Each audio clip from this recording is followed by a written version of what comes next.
ಎಲ್ಲರೂ ಹೇಗಿದ್ದೀರಾ? ಎಲ್ಲರೂ ಚೆನ್ನಾಗಿದ್ದೀರಾ ಅಂತ ಅನ್ಕೋತಾ ಇದ್ದೀನಿ. ಆಗಲೇ 3-4 ದಿನದಿಂದ ನಾನು ವ್ಲಾಗ್ಸ್ ವಿಡಿಯೋಸ್ ಏನೂ ಹಾಕಿಲ್ಲ. ಕೆಲವೊಂದಷ್ಟು ಕಾರಣಗಳಿಂದ ಕೆಲವೊಂದಷ್ಟು ಪ್ರಾಬ್ಲಮ್ಸಿಂದ ನಾನು ವಿಡಿಯೋಸ್ನ ಹಾಕಲಿಲ್ಲ. ಹಾಗಾಗಿ ಇವತ್ತಿನ ವಿಡಿಯೋನ ನಾನು ಇವತ್ತೇ ಎಡಿಟ್ ಮಾಡಿ ಇವತ್ತೇ ನಾನು ಪೋಸ್ಟ್ ಮಾಡ್ತಾ ಇದ್ದೀನಿ. ಇವತ್ತು ನೋಡ್ತಾ ಇರೋಂಥ ವಿಡಿಯೋನ ನಾನು ಭಾನುವಾರ ಅಂದರೆ ಇವತ್ತು ಸಂಡೇ, ಸೊ ಇವತ್ತಿನ ದಿನ ನಾನು ಶೂಟ್ ಮಾಡಿ ನಾನು ನಿಮಗೆ ಇವತ್ತು ಅಪ್ಲೋಡ್ ಮಾಡ್ತಾ ಇದ್ದೀನಿ. ಐ ಹೋಪ್ ನಿಮಗೆ ಈ ವಿಡಿಯೋ ಯೂಸ್ಫುಲ್ ಆಗೇ ಆಗುತ್ತೆ. ಹಾಗಾದರೆ ಬನ್ನಿ ವಿಡಿಯೋನ ತಡ ಮಾಡದೆ ಸ್ಟಾರ್ಟ್ ಮಾಡೋಣ. ಹಾಗೆ ಹೊಸದಾಗಿ ಚಾನಲ್ನ ನೋಡ್ತಾ ಇದ್ರೆ ಒಂದು ಸಬ್ಸ್ಕ್ರೈಬ್ ಮಾಡ್ಕೊಂಡು ನೋಡಿ. ಹಾಗೆ ನಿಮಗೆ ಈ ವಿಡಿಯೋ ಸ್ವಲ್ಪನಾದರೂ ಇಷ್ಟ ಆಗಿದ್ರೆ ಒಂದು ಲೈಕ್ ಮಾಡೋದನ್ನು ಮಾತ್ರ ಮರಿಬೇಡಿ, ಓಕೆನಾ? ಬನ್ನಿ ವಿಡಿಯೋ ಸ್ಟಾರ್ಟ್ ಮಾಡೋಣ. ಫಸ್ಟ್ ನೀವು ತಮ್ಮನೇಲಿ ನೋಡಿರೋ ಹಾಗೆ ಇವತ್ತಿನ ಒಂದು ಟಾಪಿಕ್ ಏನಂತ ಅಂದರೆ, ಇವಾಗ ನಮ್ಮ ಮದುವೆ ಆಗಿ 9 ಇಯರ್ಸಲ್ಲಿ ಇವಾಗ ರನ್ನಿಂಗ್ ಇದೆ. ಸೊ 9 ವರ್ಷ ನಾವು ಹೇಗೆ ಜೀವನ ಮಾಡಿದ್ವಿ ಅನ್ನೋದನ್ನ ನಾನಿಲ್ಲಿ ಶೇರ್ ಮಾಡ್ತಾ ಹೋಗ್ತೀನಿ. ಇದರಿಂದ ಕೆಲವೊಂದಷ್ಟು ಜನಕ್ಕೆ ಯೂಸ್ ಆಗ್ಬೋದು ಅನ್ನೋ ಒಂದು ಕಾರಣಕ್ಕೆ ಈ ವಿಡಿಯೋನ ಮಾಡಿದ್ದೀನಿ.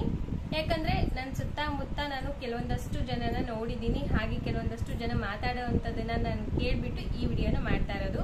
ಏನು ಅಂತ ಅಂದ್ರೆ, ತುಂಬಾ ನಮ್ಮ ಗಂಡ ಹೆಂಡತಿ ಮಧ್ಯೆ ತುಂಬಾ ಜಗಳ ಬರುತ್ತೆ, ತುಂಬಾ ಮಿಸ್ಅಂಡರ್ಸ್ಟ್ಯಾಂಡಿಂಗ್ ಇದೆ. ಅಂದ್ರೆ ಮೊದ್ಲಿಗಿದ್ದಂತ ಅಂಡರ್ಸ್ಟ್ಯಾಂಡಿಂಗ್ ಇವಾಗಿಲ್ಲ, ಮೊದ್ಲಿಗಿದ್ದಂತ ಪ್ರೀತಿ ಇವಾಗಿಲ್ಲ, ಮೊದ್ಲಿಗಿದ್ದಂತ ಕಾಳಜಿ ಇವಾಗಿಲ್ಲ ಅಂತ ತುಂಬಾ ಜನ ಹೇಳ್ತಿರ್ತಾರೆ. ಕೆಲವೊಂದ್ಸಲ ನನಗೂ ಕೂಡ ಅನ್ಸಿದ್ದುಂಟು. ಆದ್ರೆ ನಾವು ಅರ್ಥ ಮಾಡ್ಕೊಳೋದ್ರಲ್ಲಿ ಸ್ವಲ್ಪ ತಪ್ಪು ಮಾಡ್ತಾ ಇದ್ದೀವಿ, ಹಾಗೆ ಎಡ್ವರ್ಟ್ ಮಾಡ್ಕೋತಾ ಇದ್ದೀವಿ ಅಷ್ಟೇ. ಏನಂತ ಅಂದ್ರೆ, ಅವರಿಗೂ ಕೂಡ ಅಂದ್ರೆ ಗಂಡ ಹೆಂಡತಿ ಮಧ್ಯೆ ಎಲ್ಲಾ ರೀತಿ ಅಂಡರ್ಸ್ಟ್ಯಾಂಡಿಂಗ್ ಇರುತ್ತೆ. ಮೇನ್ ನಾವೇನ್ ಫಾಲೋ ಮಾಡ್ತಾ ಇದ್ದೀನಿ ಅಂತ ಹೇಳ್ಬಿಟ್ಟು ನಾನು ಇವಾಗ ಹೇಳ್ತೀನಿ. ಯಾಕಂತ ಅಂದ್ರೆ, ಈ ಒಂದು ಟಿಪ್ಸ್ ನ ನಾನು ಫಾಲೋ ಮಾಡೋದ್ರಿಂದನೇ ಈ 9 ವರ್ಷನೂ ಕೂಡ ನಾವು ಹ್ಯಾಪಿ ಆಗಿದ್ದೀವಿ. ನಮ್ಮ ಮಧ್ಯೆ ಯಾವುದೇ ರೀತಿ ಭಿನ್ನಾಭಿಪ್ರಾಯಗಳು ಇದುವರೆಗೂ ಬಂದಿಲ್ಲ, ಬರೋದಕ್ಕೂ ಕೂಡ ನಾವು ಬಿಟ್ಟಿಲ್ಲ. ಆ ರೀತಿ ನಾವು ಮಾಡಿದೀವಿ. ಸೊ ಹಾಗಾಗಿ ಆ ಒಂದು ಟಿಪ್ಸ್ ನ ನಿಮ್ಗೆ ಹೇಳೋದ್ರಿಂದ ನಿಮ್ಗೂ ಕೂಡ ಯೂಸ್ ಆಗುತ್ತೆ ಅನ್ನೋ ಒಂದು ಕಾರಣಕ್ಕೆ ನಾವು ಈ ವಿಡಿಯೋನ ಶೇರ್ ಮಾಡ್ತಾ ಇದ್ದೀನಿ, ಓಕೆನಾ? ಏನಂತ ಹೇಳಿದ್ರೆ, ಫಸ್ಟ್ ನಮ್ಮನೇಲಿ ನಾನು ನನ್ನ ಗಂಡ ಸಪ್ರೇಟ್ ಆಗಿ ಏನಿಲ್ಲ, ಅಂದ್ರೆ ಒಂದೇ ಫ್ಯಾಮಿಲಿಲಿ ಇರೋದು. ಇವಾಗ ನಮ್ಮಮ್ಮ, ನಾನು, ನನ್ನ ಮಕ್ಕಳು, ನನ್ನ ಗಂಡ ಎಲ್ಲರೂ ಕೂಡ ಒಂದೇ ಫ್ಯಾಮಿಲಿ ಅಂದ್ರೆ ಒಂದೇ ಮನೇಲಿ ಇರೋದು. ಹಾಗೆ ನೀವು ನೋಡಿರೋ ಹಾಗೆ ನಮ್ಮ ಮನೇಲಿ ಇರೋದು 2 ರೂಮ್, ಒಂದು ಅಡಿಗೆ ರೂಮು, ಒಂದು ಹಾಲು, ಇವು 2 ರೂಮ್ ಇರೋದು. ಏನೇ ಜಗಳ ಆದ್ರೂ ಏನೇ ಮಾತುಕತೆ ಆದ್ರೂ ನಮ್ಮಮ್ಮಂಗೆ ಗೊತ್ತಾಗ್ಲೇಬೇಕಲ್ವಾ?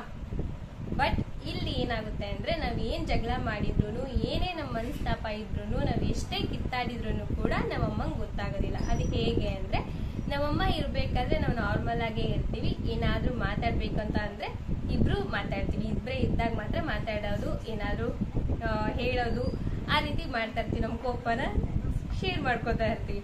ಬಟ್ ಆಗಂತ ಏನಂದ್ರೆ, ನಾನು ಇವಾಗ ನಮ್ಮ ಮನೆಯವ್ರು ಕೋಪ ಮಾಡ್ಕೊಂಡಿದ್ದಾರೆ ಅಂತ ಅನ್ನೋ ಟೈಮಲ್ಲಿ ನಾನು ಸೈಲೆಂಟ್ ಆಗ್ಬಿಡ್ತೀನಿ. ನಾನ್ ಕೋಪ ಮಾಡ್ಕೊಂಡಾಗ ನಮ್ಮ ಮನೆಯವ್ರು ಸೈಲೆಂಟ್ ಆಗ್ಬಿಡ್ತಾರೆ.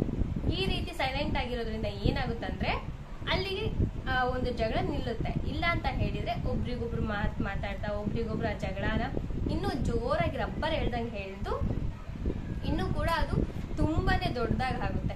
ಅದು ಇಡೀ ಮನೆಯವ್ರಿಗೂ ಕೂಡ ಗೊತ್ತಾಗುತ್ತೆ. ಅವ್ರ ಮನೆಯಲ್ಲಿರುವಂತ ಹಿರಿ ಜೀವ ಆಗಿರ್ಬೋದು ಅಥವಾ ದೊಡ್ಡವರಾಗಿರ್ಬೋದು, ಅವ್ರಿಗೂ ಕೂಡ ಅದು ಇದೇನಪ್ಪ ಹಿಂಗ್ ಕಿತ್ತಾಡ್ತಾರೆ ಅಂತ ಅನ್ಸುತ್ತೆ. ಇವಾಗ ನಾವು ಕುಟುಂಬದಲ್ಲಿರುವಂತ ಗಂಡ ಹೆಂಡತಿ ನಾವು ಖುಷಿಯಾಗಿದ್ರೆ ಅವರು ಕೂಡ ನಮ್ಮನ್ನ ನೋಡಿ ಓಕೆ ಇವ್ರು ಖುಷಿಯಾಗಿದ್ದಾರಲ್ಲ ಅಂತಂದು ಹೇಳ್ಬಿಟ್ಟು ಅವ್ರಿಗೂ ಮನಸ್ಸಿಗೆ ಸಮಾಧಾನ ಅನ್ನೋದಿರುತ್ತೆ, ಅವರು ಕೂಡ ಖುಷಿಯಾಗಿರ್ತಾರೆ. ಅದನ್ನ ಬಿಟ್ಟು ನಾವು ಅವ್ರ ಮುಂದೆ ಜಗಳ ಮಾಡೋದು, ಅವ್ರ ಮುಂದೆ ಈ ಸಣ್ಣ ವಿಷಯನ ದೊಡ್ಡದಾಗಿ ಮಾಡೋದು, ಆ ರೀತಿ ಮಾಡೋದಕ್ಕೆ ಹೋಗ್ಬಾರ್ದು. ಮೇನ್ ಬಂದ್ಬಿಟ್ಟು ನಾನು ನನ್ನ ಗಂಡ ಏನಾದ್ರು ಸಿಟ್ ಮಾಡ್ಕೊಂಡಾಗ ನಾನು ಸುಮ್ಮನಾಗ್ಬಿಡ್ತೀನಿ, ನಾನು ಏನು ಮಾತಾಡೋದೇ ಇಲ್ಲ. ಅವ್ರಾಗವರು ಸಿಟ್ಟೆಲ್ಲ ಕರಗಿ ಅವ್ರಾಗವ್ರೆ ಬಂದು ಮಾತಾಡ್ಸಿದಾಗ ಮಾತಾಡ್ತೀನಿ. ಇಲ್ಲ ಅಂತ ಹೇಳಿದ್ರೆ ಅವರು ನನ್ನ ಹತ್ರ ಜಗಳ ಮಾಡಿ ಹೋದ್ರೆ ಓಕೆ ಪರವಾಗಿಲ್ಲ ಅಂತ ಸುಮ್ಮನಾಗ್ತೀನಿ.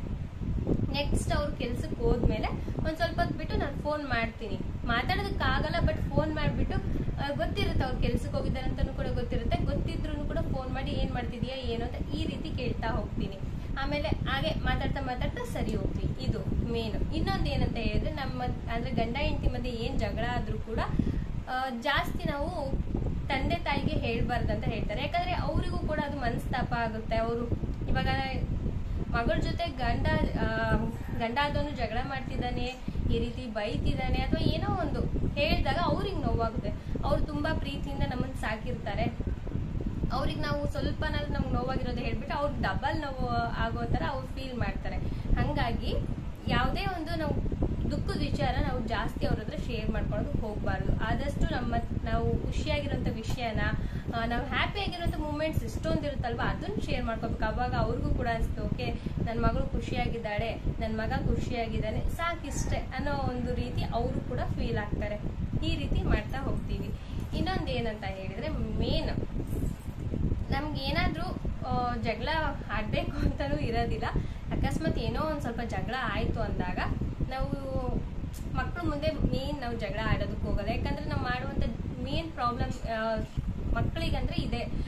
ನಾವೇನಾದ್ರು ಜಗಳ ಮಾಡ್ತಿರ್ತೀವಿ, ಮಕ್ಕಳು ನೋಡಿದಾಗ ಮಕ್ಕಳ ಮನಸ್ಸಲ್ಲಿ ಅದೊಂದು ರೀತಿ ಕುರಿ ಅಂತ ಅವ್ರ ಮನಸ್ಸಲ್ಲಿ ಇದೇನಪ್ಪ, ನಮ್ಮ ಅಪ್ಪ ಅಮ್ಮ ಈ ರೀತಿ ಜಗಳ ಮಾಡ್ತಾರಲ್ಲ ಅಂತ ಹೇಳ್ಬಿಟ್ಟು ಮನಸ್ಸಲ್ಲಿ ಕೂತ್ಕೊಂಡ್ಬಿಡುತ್ತೆ. ಅದಕ್ಕೆ ಯಾವತ್ತೂ ಕೂಡ ಮಕ್ಕಳ ಮುಂದೆ ನಾವು ಜಗಳ ಆಡೋದಕ್ಕೆ ಹೋಗೋದಿಲ್ಲ.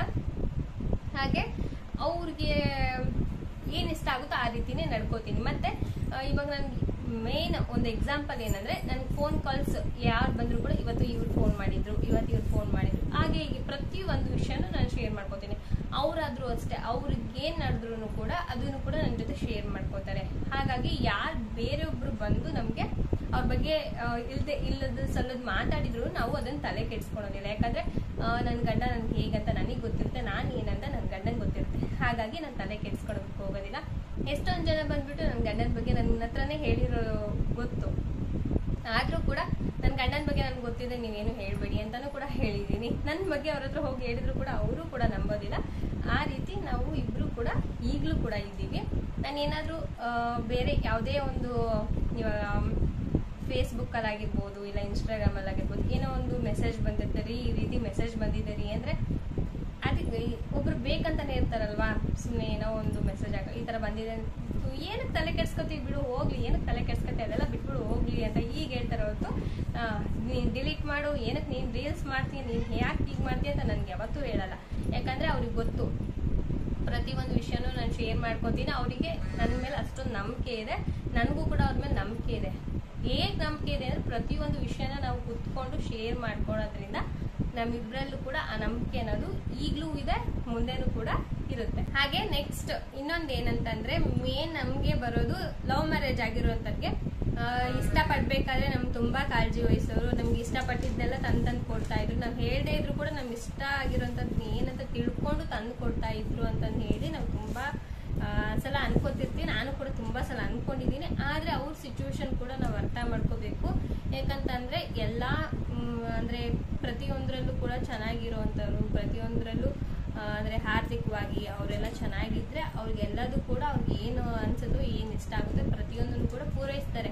ಆದ್ರೆ ನಮ್ಮಂತ ಮಿಡಲ್ ಕ್ಲಾಸ್ ಫ್ಯಾಮಿಲಿ ಅವರು ಏನಂತ ಹೇಳಿದ್ರೆ, ಈಗ ಮಕ್ಳು ಇದಾರೆ ಅಂದ್ರೆ ಮುಂದಿನ ಫ್ಯೂಚರಿಗೋಸ್ಕರ ಅವರು ಆ ಒಂದು ಅಮೌಂಟ್ ನ ಸೇವ್ ಮಾಡ್ತಾ ಇರ್ತಾರೆ. ಅವ್ರು ಇಷ್ಟ ಕಷ್ಟಗಳನ್ನು ಕೂಡ ಬಿಟ್ಟಿರ್ತಾರೆ. ಹಾಗೆ ನಮ್ಗೆ ಇಷ್ಟ ಅನ್ನೋದು ಇರುತ್ತೆ, ಬಟ್ ಇವಾಗ ಇರುವಂತ ಸಿಚುವೇಶನ್ಗೋಸ್ಕರ ಅವ್ರು ಅದನ್ನ ಸ್ವಲ್ಪ ದೂರ ಇಟ್ಟಿರ್ತಾರೆ. ಅವ್ರ ಹತ್ರನೂ ಕೂಡ ಅಮೌಂಟ್ ಇದ್ದು ಅವರು ಕೂಡ ಚೆನ್ನಾಗಿದ್ರೆ ನಮಗೂ ಕೂಡ ತಂದು ಕೊಡ್ತಾರೆ, ಎಲ್ಲ ಮಾಡ್ತಾರೆ. ಅದನ್ನ ನಾವು ಹೆಣ್ಮಕ್ಳು ಅರ್ಥ ಮಾಡ್ಕೋಬೇಕಷ್ಟೇ. ತುಂಬಾ ಸಲ ಇದ್ರಿಂದಾನೇ ಕೂಡ ಗಂಡ ಹೆಂಡತಿ ಮಧ್ಯೆ ಜಗಳ ಬರ್ತಾ ಇರುತ್ತೆ. ಮದುವೆಗೆ ಮುಂಚೆ ಅಂದ್ರೆ ಅರೇಂಜ್ ಮ್ಯಾರೇಜ್ ಆದ್ರೂ ಅಷ್ಟೇ, ಮದುವೆಗೆ ಸ್ಟಾರ್ಟಿಂಗ್ ಅಲ್ಲಿ ಫಸ್ಟ್ ಟೈಮ್ ಆದ್ರೆ 1 ವರ್ಷದವರೆಗೂ ಕೂಡ ಎಷ್ಟು ಚೆನ್ನಾಗಿ ನೋಡ್ಕೊಂಡ್ರು, ನನ್ ಇಷ್ಟ ಕಷ್ಟಗಳನ್ನೆಲ್ಲ ನೋಡ್ಕೊಂಡ್ರು. ಬಟ್ ಇವಾಗ ಏನು ನನ್ಗೆ ರೆಸ್ಪಾನ್ಸ್ ಮಾಡೋದು, ಇಂತ ತಂದು ಕೊಡೋದ್ರು ತಂದು ಕೊಡೋದಿಲ್ಲ ಇವರು, ಹಾಗೆ ಹೀಗೆ ಅಂತಂದ್ರೆ ಮನ್ಸಲ್ಲಿ ಇರುತ್ತೆ. ಬಟ್ ಅವ್ರಿಗೂ ಸಿಚುವೇಶನ್ ಕೂಡ ನಾವು ಅರ್ಥ ಮಾಡ್ಕೋಬೇಕು. ಕೆಲವೊಂದಷ್ಟು ಸಿಚುವೇಶನ್ಸ್ ಕೂಡ ಅವರು ಇರುತ್ತೆ. ಮುಂದೆ ನಮ್ಮ ಜೀವನಕ್ಕೋಸ್ಕರ ಅಂತ ಕೂಡ ಅವರು ಕೂಡ ಅಮೌಂಟ್ ಸೇವ್ ಮಾಡೋದು, ಅಥವಾ ಎಲ್ಲರೂ ಒಂದು ಅಮೌಂಟ್ ನ ಇನ್ವೆಸ್ಟ್ ಮಾಡೋದು ಮಾಡ್ತಾ ಇರ್ತಾರೆ. ನಮಗೂ ಕೂಡ ಗೊತ್ತಿಲ್ದಂಗೆ ಏನೋ ಒಂದು ಮಾಡ್ತಾ ಇರ್ತಾರೆ. ಅದನ್ನ ನಾವು ಅರ್ಥ ಮಾಡ್ಕೊಂಡು, ಓಕೆ ಪರವಾಗಿಲ್ಲ, ಇವತ್ತು ತಂದು ಕೊಟ್ಟಿಲ್ವಾ, ನಾಳೆ ತಂದು ಕೊಡ್ತಾ ಇದ್ರು ಅಂತ ಹೇಳ್ಬಿಟ್ಟು ಸುಮ್ಮನಾಗ. ಇಲ್ಲ ಅಂತ ಹೇಳಿದ್ರೆ ನಿಧಾನಕ್ಕೆ ಕೂರಿಸ್ಕೊಂಡು, ರೀ ನೀವು ಮೊದಲಿಗೆ ನಾನು ಹೇಳೋದಕ್ಕೂ ಮುಂಚೆ ಇದೆಲ್ಲ ತಂದು ಕೊಡ್ತಾ ಇದ್ರು, ಬಟ್ ಇವಾಗ ಏನು ತಂದು ಕೊಡೋದಿಲ್ಲ ಅಲ್ರಿ ಅಂತ ಏನೋ ಒಂದು ಸ್ವೀಟ್ ಆಗಿ ನೈಸ್ ಆಗಿ ಮಾತಾಡಿದ್ರೆ ಮುಗೀತು. ಅವ್ರು ನಿಜವಾಗ್ಲೂ ಅವ್ರು ತಂದು ಕೊಟ್ಟೇ ಕೊಡ್ತಾರೆ. ಅದನ್ನ ಬಿಟ್ಟು ನಾವು ಅವ್ರ ಮುಂದೆ ರೇಗಾಡಿದ್ರೆ, ಅವ್ರ ಮನೆ ಮುಂದೆ ಕೂಗಾಡಿದ್ರೆ ಅದು ಜಗಳನೇ ಆಗೋದು, ಮೇನ್ ಜಗಳನೇ ಆಗೋದು. ಹಾಗಾಗಿ ಆ ರೀತಿ ಮಾಡೋದಕ್ಕೆ ಹೋಗ್ಬೇಡಿ. ನನಗೂ ಕೂಡ ತುಂಬಾ ಆಸೆ ಕನಸುಗಳೆಲ್ಲ ಇದಾವೆ, ಬಟ್ ಅದೇನಂದ್ರೆ ನಿಧಾನಕ್ಕೆ ಹೇಳ್ತೀನಿ, ನನ್ಗೆ ಇಂಥದ್ದು ಇಷ್ಟ, ನೀನು ತಂದು ಕೊಡೋದಿಲ್ಲ ಹಾಗೆ ಅಂತ ನಿಧಾನಕ್ಕೆ ಹೇಳಿದಾಗ ಓಕೆ ತಂದು ಕೊಡ್ತೀನಿ ಬಿಡು ಅಂತ ಹೇಳ್ಬಿಟ್ಟು ನೆಕ್ಸ್ಟ್ ಡೇನೆ ಅವ್ರು ತಂದು ಕೊಟ್ಟಿರ್ತಾರೆ. ಹಾಗಾಗಿ ಈ ರೀತಿ ಮಾತಾಡ್ತೀವಿ. ಮತ್ತೆ ಅವ್ರಿಗಂತನೂ ಕೂಡ ನಾವು ಒಂದು ಸ್ವಲ್ಪ ಟೈಮ್ ಅನ್ನೋದು ಸ್ಪೆಂಡ್ ಮಾಡಬೇಕು. ಅವ್ರಿಗೋಸ್ಕರನೂ ನಾವು ಟೈಮ್ ಕೊಡಬೇಕು. ಪ್ರತಿಯೊಂದನ್ನು ನಾವು ನಮಗೋಸ್ಕರನೇ ಟೈಮ್ ಕೊಡ್ತೀವಿ, ಮತ್ತೆ ಫ್ಯಾಮಿಲಿಗೋಸ್ಕರ ಟೈಮ್ ಕೊಡ್ತೀವಿ. ಹಾಗೆ ನಮ್ಮ ಒಂದು ಜೀವನದಲ್ಲಿರುವಂಥ ನಮ್ಮ ಏನಂತಾರೆ, ನಮ್ಮ ಹಸ್ಬೆಂಡು, ನಮ್ಮ ಅರ್ಧಾಂಗಿ, ನಮ್ಮ ಗಂಡ, ಸೊ ಇವ್ರಿಗೂ ಕೂಡ ನಾವು ಒಂದಷ್ಟು ಟೈಮ್ ಅನ್ನೋದನ್ನ ಕೊಡಬೇಕು. ಅವ್ರಿಗೆ ಇಷ್ಟ ಕಷ್ಟಗಳು ಏನಂತ ತಿಳ್ಕೊಬೇಕು, ಅವ್ರು ಇಷ್ಟದಂಗೆ ಇರೋದಕ್ಕೆ ಪ್ರಯತ್ನ ಪಡಬೇಕು.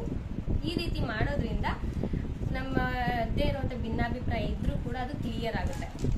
ಮತ್ತೆ ನಾವು ಒಬ್ಬರೇ ಅಲ್ಲ, ಹೆಣ್ಮಕ್ಳು ಅಷ್ಟೇ ಅಲ್ಲ, ಗಂಡು ಮಕ್ಳಾದ್ರೂ ಅಷ್ಟೇ ಹೆಂಡತಿಗಂತ ಒಂದು ಸ್ವಲ್ಪನಾದ್ರೂ ತಿಂಗಳಿಗೆ ಒಂದು ಸ್ವಲ್ಪನಾದ್ರೂ ಟೈಮ್ ಕೊಟ್ಬಿಟ್ಟು ಅವ್ರ ಇಷ್ಟ ಕಷ್ಟಗಳನ್ನ ತಿಳ್ಕೊಬೇಕು. ಆದಷ್ಟು ಅಂದ್ರೆ ತುಂಬಾ ದೊಡ್ಡ ದೊಡ್ಡ ಇಷ್ಟಗಳಂತೂ ಇರಲ್ಲ, ಚಿಕ್ಕ ಚಿಕ್ಕ ಇಷ್ಟಗಳೇ ಇರುತ್ತೆ. ಗಂಡನ್ಗಾದ್ರೂ ಹೆಂಡತಿಗಾದ್ರೂ ಅದನ್ನ ಪೂರೈಸೋದಕ್ಕೆ ಪ್ರಯತ್ನ ಪಡ್ಬೇಕು ಅಷ್ಟೇ. ಹಾಗಂತ ಅವ್ರಿಗೆ ಹೆಂಡತಿಗೆ ಫ್ರಿಡ್ಜ್ ಇಷ್ಟ, ವಾಷಿಂಗ್ ಮಿಷಿನ್ ಇಷ್ಟ, ಹಂಗೆ ಹೆಂಗೆ ಅಂತಂದ್ರೆ ಅದು ಆಗದಿರೋ ಕೆಲಸ. ಯಾವುದೇ ಕಾರಣಕ್ಕೂ ಸಾಲ ಕೂಡ ಮಾಡ್ಕೊಂಡು ಹೋಗ್ಬೇಡಿ. ಹಾಸಿಗೆ ಇದ್ದಿದ್ದಷ್ಟರಲ್ಲೇ ಕಾಲು ಚಾಚೋದನ್ನ ನೋಡ್ಕೋಬೇಕಷ್ಟೆ. ಇದಿಷ್ಟು ನಾವು ಕಲ್ತ್ಕೊಂಡ್ರಾಯ್ತು. ನಮ್ಮ ಲೈಫು ಗಂಡ ಹೆಂಡತಿ ಮಧ್ಯೆ ಇರುವಂಥ ಯಾವುದೇ ರೀತಿ ಭಿನ್ನಾಭಿಪ್ರಾಯ ಇರೋದಿಲ್ಲ. ಯಾವಾಗಲೂ ಕೂಡ ಹ್ಯಾಪಿಯಾಗಿ ಟೈಮ್ನ ಸ್ಪೆಂಡ್ ಮಾಡ್ಬೋದು, ಹ್ಯಾಪಿಯಾಗಿ ಜೀವನನ ನಾವು ಲೈಫ್ ಲಾಂಗ್ ನಡೆಸ್ಬೋದು. ಇದೇ ರೀತಿ ನಾನು 8 ವರ್ಷದಿಂದ ನಾನು ನಡೆಸ್ಕೊತಾ ಬರ್ತಾ ಇದ್ದೀನಿ. ಈಗಲೂ ಅಷ್ಟೇ ನಾನು ನಡೆಸ್ಕೊತಾ ಬರ್ತಾ ಇದ್ದೀನಿ. ಪ್ರತಿಯೊಂದು ಸಲನೂ ಕೂಡ ಅವರು ನಮ್ಮ ಮನೆಯವ್ರಿಗೆ ಅವ್ರೆಷ್ಟು ಸೈಲೆಂಟ್ ಆಗಿರ್ತಾರೋ ಅಂತ ನಿಮ್ಗೆ ಕಾಣಿಸುತ್ತೆ ವಿಡಿಯೋದಲ್ಲಿ. ಅವರಷ್ಟು ಸೈಲೆಂಟ್ ಅಲ್ವೇ ಅಲ್ಲ. ಅವರು ನಿಜವಾಗ್ಲೂ ಅಷ್ಟು ಸೈಲೆಂಟ್ ಅಲ್ಲ. ಅವರು ತುಂಬಾನೇ ಹೈಪರ್. ಅವರು ತುಂಬಾನೇ ಬೇಗ ಕೋಪ ಬಂದ್ಬಿಡ್ತಾರೆ, ತುಂಬಾ ಬೇಗ ಕೋಪ ಸಿಟ್ಟು ಮಾಡ್ಕೊಂಡ್ಬಿಡ್ತಾರೆ. ಸಣ್ಣ ಮಕ್ಕಳು ಕೂಡ, ಸಣ್ಣ ಮಕ್ಕಳು ವಿಷಯಕ್ಕೂ ಕೂಡ ಕೋಪ ಸಿಟ್ಟು ಬೇಗ ಬರುತ್ತೆ. ಹಾಗೆ ಅದು ಕಂಟ್ರೋಲ್ ಕೂಡ ಆಗುತ್ತೆ. ಅಲ್ಲಿವರೆಗೂ ಕೂಡ ನಾನು ಓಕೆ ಇವ್ರದ್ದು ಇದ್ದಿದ್ದೆಲ್ಲ ಹಿಂಗೆ ಅಲ್ವಾ, ಹೋಗ್ಲಿ ಬಿಡು ಅನ್ನೋ ರೀತಿಲಿ ನಾನು ಸುಮ್ಮನಾಗ್ಬಿಡ್ತೀನಿ. ಅದನ್ನ ದೊಡ್ಡದಾಗಿ ಮಾಡೋದಕ್ಕೆ ಹೋಗಲ್ಲ. ಜಗಳ ಅಂತೂ ನಂಗೆ ಮೊದಲಿಂದನೂ ಕೂಡ ನನಗೆ ಆಡೋದಕ್ಕಾಗಲ್ಲ. ಯಾಕಂದ್ರೆ ನಾನು ಮೊದಲಿಂದ ಅದನ್ನೇ ಕಂಟಿನ್ಯೂ ಮಾಡಿರೋದ್ರಿಂದ ಇವಾಗ ಅದೇ ಕ್ಯಾರಿ ಆಗ್ತಾ ಇದೆ. ಜಗಳ ಮಾಡೋ ವಿಷಯನೇ ಇರಲ್ಲ. ಅವ್ರು ಏನೇ ಕೋಪ ಮಾಡ್ಕೊಂಡ್ರು, ಏನೇ ಕೂಗಾಡಿದ್ರು ನಾನೇ ಸೈಲೆಂಟ್ ಆಗಿಬಿಡ್ತೀನಿ. ಒಂದೊಂದ್ಸಲ ನಾನು ಕೋಪ ಮಾಡ್ಕೊಂಡು ಕೂಗಾಡ್ರೆ ಅವ್ರು ಸೈಲೆಂಟ್ ಆಗಿಬಿಡ್ತಾರೆ. ಇಷ್ಟೇ ನಮ್ಮ ಜೀವನದಲ್ಲಿ ಇರುವಂಥ ಗುಟ್ಟು ಹಾಗೆ ಟಿಪ್ಸ್. ಈ ಟಿಪ್ಸ್ ನಿಮ್ಗೆ ಸ್ವಲ್ಪನಾದ್ರೂ ಈ ಕೊನೆವರೆಗೂ ನೋಡಿದ್ದೀರಾದ್ರೆ ಸ್ವಲ್ಪನಾದ್ರೂ ಒಂದು ಟಿಪ್ಪಲ್ಲಾದ್ರೂ ಅಂದ್ರೆ ನಾನು ಹೇಳಿರುವಂಥ ಒಂದು ಮಾತಾದ್ರೂ ನಿಮ್ಗೆ ಇಷ್ಟ ಆಗಿದೆ ಅಂತ ಅನ್ಕೋತೀನಿ. ಇಷ್ಟ ಆಗಿದ್ರೆ ಒಂದು ಲೈಕ್ ಕೊಡಿ, ಹಾಗೆ ಫ್ಯಾಮಿಲಿ ಫ್ರೆಂಡ್ಸ್ಗೆ ಶೇರ್ ಮಾಡಿ. ನಾಳಿನ ವಿಡಿಯೋದಲ್ಲಿ ಮತ್ತೆ ಸಿಗ್ತೀನಿ. ಇನ್ಮೇಲೆ ಒಳ್ಳೊಳ್ಳೆ ವಿಡಿಯೋಸ್ನ, ಯೂಸ್ಫುಲ್ ಆಗುವಂಥ ವಿಡಿಯೋಸ್ನ ಇನ್ಮೇಲೆ ಡೈಲಿ ಆಗ್ತಾ ಹೋಗ್ತೀನಿ. ಯಾವುದೇ ಕಾರಣಕ್ಕೂ ಮಿಸ್ ಮಾಡ್ಕೋಬೇಡಿ. ನಾಳಿನ ವಿಡಿಯೋದಲ್ಲಿ ಮತ್ತೆ ಬರ್ತೀನಿ. ಬಾಯ್.